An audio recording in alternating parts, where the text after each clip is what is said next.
नमस्कार, आप देख रहे हैं न्यूज स्टेट और मैं आपके साथ में रहती। तो मैं बुलेटिन की शुरुआत करेंगे। सबसे पहले रुक करेंगे बड़ी खबर की तरफ। रुड़की में झमाझम बारिश, गली मोहल्लों में जलभराव, कई घरों में घुसा पानी, नगर निगम की खुली पोल।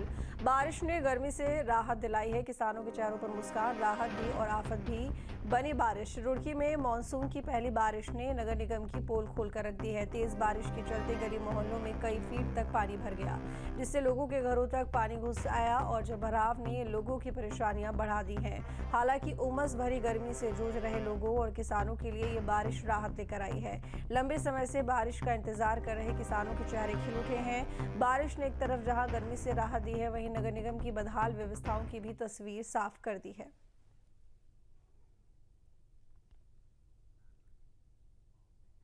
केदारनाथ धाम में उमड़ा भक्तों का सैलाब, श्रद्धालुओं का आंकड़ा 12 लाख के पार। शनिवार को 16,000 से अधिक भक्तों ने दर्शन किए हैं। तो केदारनाथ धाम में उमड़ा भक्तों का सैलाब, श्रद्धालुओं का आंकड़ा 12 लाख के पार हुआ। शनिवार को 16,000 से अधिक भक्तों ने दर्शन किए हैं। तो केदारनाथ धाम, जहां पर भक्तों का सैलाब उमड़ा हुआ है, बड़ी संख्या में लोग दर्शन करने के लिए जा रहे हैं। 12 लाख के पार कर चुका है आंकड़ा, जो कि अभी तक दर्शन कर चुके हैं केदारनाथ में।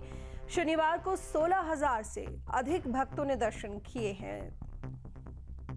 रुद्रप्रयाग से खबर, जहां पर नवनियुक्त डीएम प्रतीक जैन ने संभाला पदभार और चार्ज संभालने के बाद बाबा केदार के दर्शन के लिए निकले। दर्शन के लिए निकले पैदल, सुबह करेंगे दर्शन पूजन। केदारनाथ यात्रा मार्ग का निरीक्षण किया, व्यवस्थाओं का जायजा भी लिया। तो रुद्रप्रयाग, जहां पर नवनियुक्त डीएम प्रतीक जैन ने पदभार संभाल लिया है। चार्ज संभालने के बाद बाबा केदार के दर्शन के लिए निकले डीएम प्रतीक जैन। दर्शन के लिए पैदल ही निकले और सुबह दर्शन पूजन करेंगे। केदारनाथ यात्रा मार्ग का निरीक्षण किया, व्यवस्थाओं का जायजा भी लिया नवनियुक्त डीएम प्रतीक जैन ने।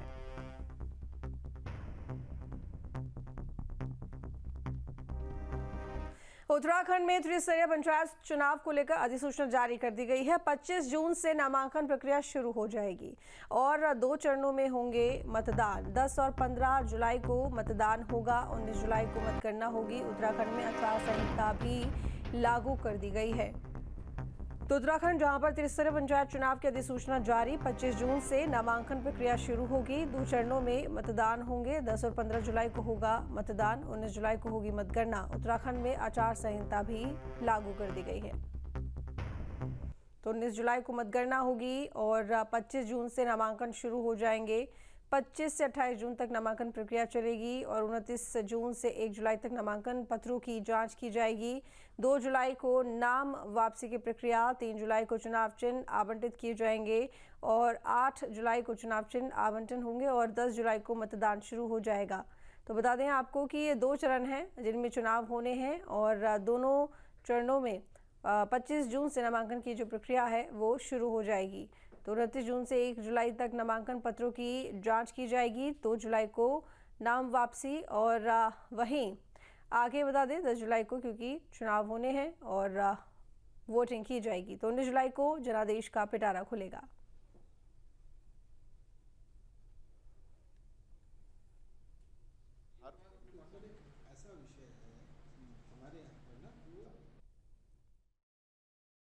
नामांकन की कार्रवाई सभी पदों की 25/6/2025 से प्रारंभ होकर प्रातः 8 बजे से और प्रतिदिन प्रातः 8 बजे से 4 बजे तक, साढ़े 4 बजे तक नामांकन किया जा सकेगा और नामांकन 4 दिन किया जा सकेगा, 25 जून से लेकर 28 जून तक। ये चारों कार्य दिवस हैं और इनमें नामांकन की कार्रवाई होगी। निर्वाचन 2 चरणों में होगा। प्रत्येक चरण के जो ब्लॉक हैं, अभी आपको उसका सेट दे देंगे। प्रशिष्ट टेक बनाया गया है कि प्रत्येक चरण में कौन कौन से विकास खंड शामिल होंगे। पहले चरण के जो प्रतीक आवंटन है, जो सिंबल अलॉटमेंट है, वो 3 जुलाई को किया जाएगा। वहीं पंचायत चुनाव को लेकर कांग्रेस प्रदेश अध्यक्ष करण माहरा ने सरकार पर गंभीर आरोप लगाए हैं। साथ ही कहा कि उनकी पार्टी चुनाव के लिए तैयार है। कांग्रेस दमदार तरीके से चुनाव लड़ने जा रही है। देखिए, हमारी तैयारी तो पूरी है। हमने प्रभारी नियुक्त कर दिए हैं और नीचे हमारे सीनियर लीडर्स जाने भी लगे हैं, लेकिन बीजेपी ने शुरुआती गेम की बेईमानी से की है। 2011 की जनगणना के आधार पर ये पंचायत चुनाव हो रहे हैं और फिर से रोस्टर को जीरो किया गया है। बहुत सारी जगहों आपको देखने को मिला गया कि पूरी की पूरी ब्लॉक को जो है महिला आरक्षित कर दिया, कहीं पूरा का पूरा ब्लॉक सामान्य कर दिया, कहीं पूरा का पूरा ब्लॉक एससी या एसटी के लिए रिजर्व कर दिया और कई जगहों ब्लॉक प्रमुखों की सीट में देखने को आ रहा, दो बार सामान्य होने के बाद तीसरी बार फिर सामान्य है। मुख्यमंत्री पुष्कर सिंह धामी शनिवार को ऋषिकेश पहुंचे, जहां उन्होंने परिवार के साथ गंगा आरती की और देश की सुख शांति के लिए कामना भी की। सीएम धामी इस दौरान भक्तिभाव में सराबोर देखने को मिले। आज बहुत ऐतिहासिक और बहुत ही सुंदर दिन है। आज से ठीक 10 साल पहले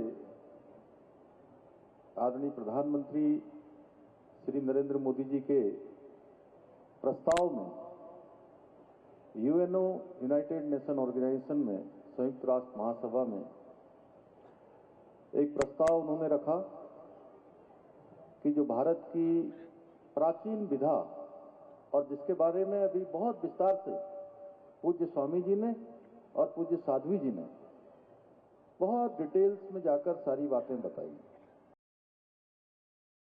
हल्द्वानी नगर निगम का एक नोटिस पूरे इलाके में विवाद का विषय बन गया है और रखसिया, कलसिया और देखड़ी नाले के करीब रहने वाले 600 से ज़्यादा लोगों को सरकार ने अतिक्रमण वाला नोटिस जारी किया है, जिसके बाद से लोगों में गुस्सा साफ देखा जा सकता है। हल्द्वानी विधायक सुमित हृदेश का कहना है कि डरेंगे नहीं, जबकि मेयर गजराज सिंह का कहना है अतिक्रमण को हटाना ही होगा। की तरफ बढ़ना और नदी नाले और रोड पे कवर करना ये तो गलत है। इसके हमने शासन प्रशासन से कहा कि आप नदी नाले के लिए अगर कोई मना करता है तो हमारे क्षेत्र के लोग, हम लोग एक संगठन हमारा, हम आपके साथ खड़े होंगे, मगर ज़बरदस्ती का उत्पीड़न नहीं करना चाहिए। मुझे भी मेरे संज्ञान में भी आया है, सुभाष नगर आवास विकास क्षेत्र में लगभग 150-200 लोगों को 15 दिन के भीतर बिना किसी सूचना के 15 दिन के भीतर मकान तोड़ने के वहाँ पर प्रशासन द्वारा डायरेक्ट नोटिस दिया गया है। मेरा निवेदन प्रशासन से भी रहेगा कि देखिए लगभग 50-60 सालों से वहाँ पर लोग रह रहे हैं। जो देवखड़ी नाले की वो बात कर रहे हैं, पूर्व में पिछले साल वो देवखड़ी नाला नहर में डाइवर्ट कर दिया गया है और उसके बाद एक पॉश कॉलोनी, वैशाली कॉलोनी और एक कृष्णा कुंज, जो एक बहुत बड़ी, जहाँ बहुत बड़े बड़े लोग वहाँ पर रहते हैं, उस क्षेत्र से भी होकर वो पहले नाली होकर नाली जो भी होकर गुजरती थी। पहले इतना पानी उसमें नहीं आता था, हो सकता है अब ज़्यादा पानी आ रहा हो उसमें, लेकिन क्या है कि उस क्षेत्र के लोगों को नोटिस नहीं दिया गया है और वहाँ नाला क्या नाली भी नहीं है वर्तमान में। ये प्रशासन ने का ठेका ले रखा हल्द्वानी के लोग को परेशान करने का। क्या चाहते क्या हैं? ये हल्द्वानी की जनता है, गौला का पानी पिया हम सबने। ये तो सब बाहर से आए हैं, इनको व्यवहारिकता नहीं पता है शहर में रहने की। जनता को ऐसे परेशान करेंगे हम, किसी हालत में टॉलरेट नहीं करेंगे।